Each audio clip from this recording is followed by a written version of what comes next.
surpoids et l'obésité, c'est une maladie et non pas un trouble de la volonté comme on le croit encore trop souvent. Le surpoids et l'obésité touchent plus de la moitié des Français, soit plus de 50% sont touchés par cette maladie qui est reconnue par l'OMS, qui est l'Organisation mondiale de santé, qui a classé l'obésité parmi les 10 plus grands fléaux du monde. Elle est définie par ce qu'on appelle un IMC, qui est l'indice de masse corporelle, qui détermine le degré d'obésité. L'indice se calcule simplement en divisant le poids par le carré de la taille. Ainsi, l'obésité est caractérisée par un IMC à partir de 30.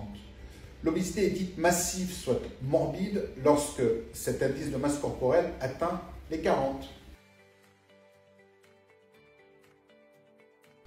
Oui, en effet, l'obésité est une maladie grave.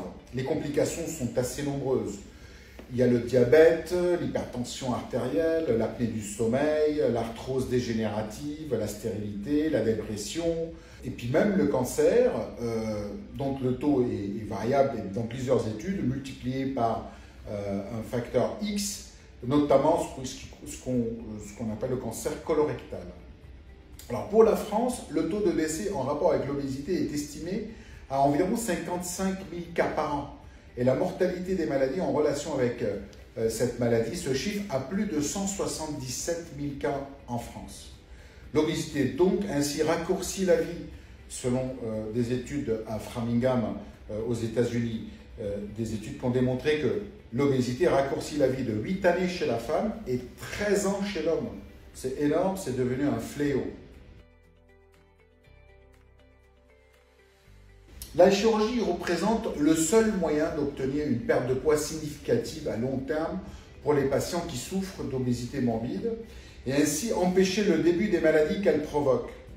La chirurgie corrige ainsi ces maladies liées à l'obésité qui en font toute la gravité, comme le diabète, l'hypertension, l'apnée du sommeil et le cholestérol.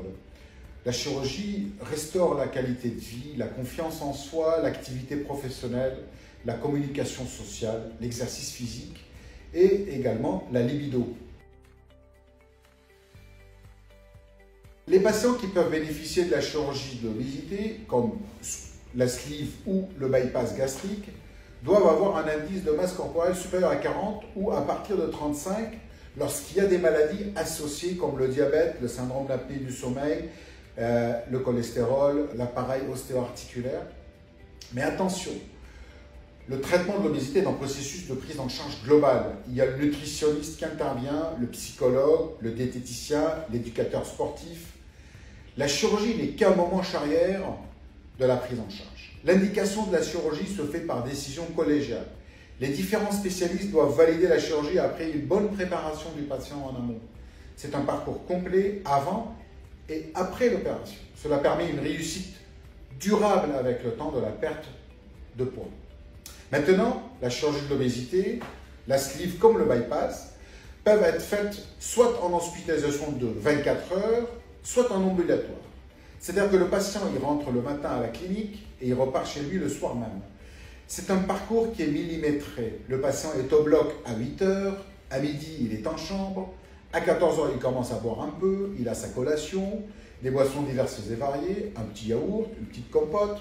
À 16 heures, il commence à manger, mais fractionné, en petite quantité bien évidemment. Et le soir, le patient est déjà rentré chez lui, avec toutefois un accompagnement par des professionnels de santé afin de s'assurer des suites de l'opération.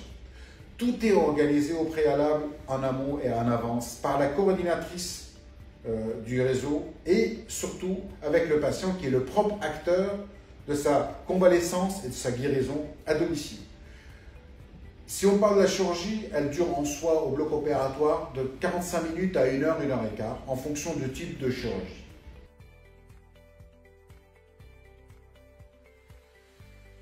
Alors, il faut savoir qu'il y a des limites à la prise en charge en ambulatoire, c'est-à-dire en hospitalisation de moins de 12 heures, selon les critères français, et 24 heures selon les critères américains.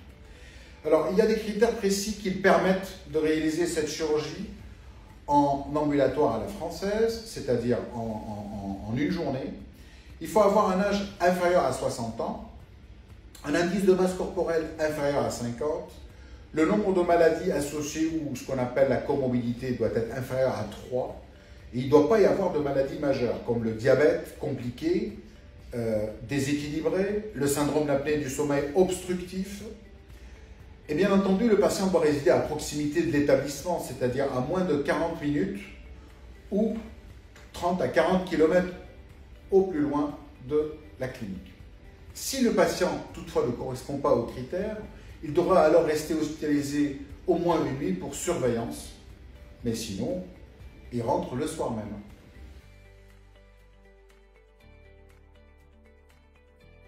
Alors, à la maison, le patient est pris en charge par une équipe d'infirmières afin de garantir un protocole de surveillance précis et des consignes médicales pour chaque critère.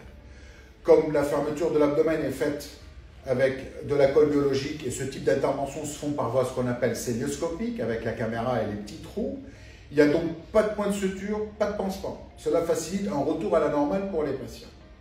Toutefois, on a des injections d'héparine à bas poids moléculaire pour prévenir la phlébite. Ce sera fait par les infirmières à domicile. Et des médicaments sont prescrits également en cas de douleur, de nausée, ainsi qu'une hydratation, si besoin, à domicile, afin de garantir un retour des patients dans de bonnes conditions.